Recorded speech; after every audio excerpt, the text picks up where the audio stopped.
Now, this is a firsthand witness interview with the radar controller who was in that night. So this is someone who didn't see the actual craft, but saw the radar, saw the readings. So Hastings goes on to write, he says, aside from the persons reporting UFO incursions at the weapons storage area, I have also interviewed the two USAF controllers, air traffic controllers rather, who were on duty during the period of the UFO activity during late December of 1980.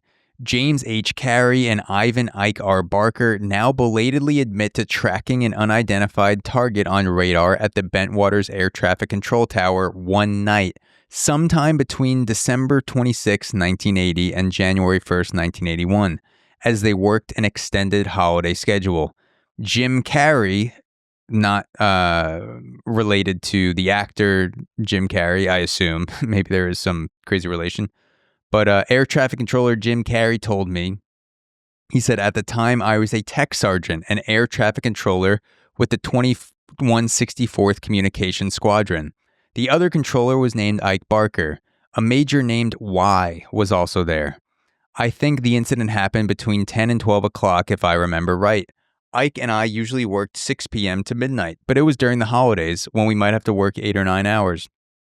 But as I recall, it happened before midnight. What I remember is seeing a very fast object on radar we had in the tower. The scope was variable. It had a zoom as far as its displayed range, between 5 and a 60-mile radius, but I think it was set at a 60-mile radius when the object appeared. It came in from the east, went straight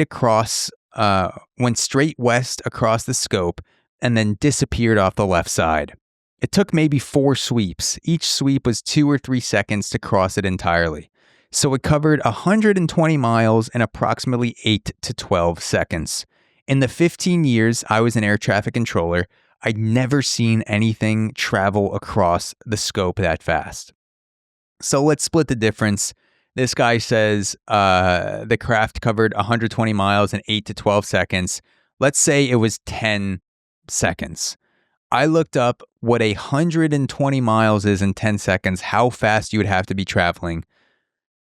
You would have to be going 43,200 miles per hour to go 120 miles in 10 seconds. There is not, and again, this is 1980.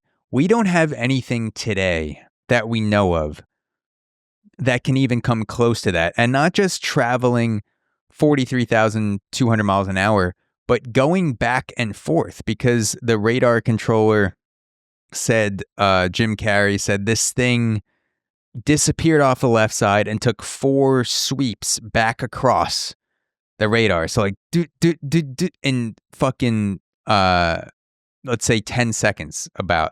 So it's stopping, it's accelerating, stopping, and coming back. Even if it was going 43,200 miles an hour, that would be impressive. But the fact that it's also coming to a complete stop and sweeping back across the radar is fucking insane. And again, this is 1980. I looked up the fastest plane that we had back in 1980. And the fastest thing traveled, it's like some Lockheed Martin fighter jet that was going 3,000 something miles per hour at its peak, but it could do that for like less than a few minutes. You can't just, which again, this was only a 10-second incident, but these planes were still 40,000 miles an hour below what would have been needed to show this type of speed on radar. And even today, we have nothing we know that can approach that in Earth's atmosphere that can be tracked on radar, nothing of human origin. So the radar controller goes on to say, a few seconds later, it came back on the scope, retracing its course west to east at the same speed. Then I think maybe half or 3/4 of the way across, it did an immediate right angle turn and headed south off the bottom of the screen. I mean, it just turned like that instantly. We couldn't believe it. I told Ike, okay, that was not one of ours. Yeah, no shit. Okay, that was not one of ours, so that's all I remember, except for the chatter on the radio. I only saw the unidentified object on radar, but Ike told us that he saw something out the window. I asked him to explain why Barker was able to observe. Oh, this is Hastings now. Hastings says, I asked the controller to explain why Ike Barker was able to observe an aerial object out the window, but he was not. The controller replies, it all happened so fast. Ike said the object was hovering there for just a moment and then it left really fast. So I guess I was looking down at the scope at that time. I believe Ike when he says he saw the UFO, but I just cannot remember seeing it. Hastings says, I then asked Carey if he and Barker had logged or otherwise reported the radar tracking and sighting. He replied, no, we could not say a lot about this because we were air traffic controllers, a very serious job.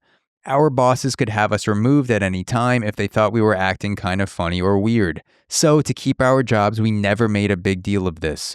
We both loved our jobs, and something like this could be cause for removal from the career for good. But considering the other reports of UFO activity at Bentwaters, we thought it was funny that no one ever talked with us about what we saw that night.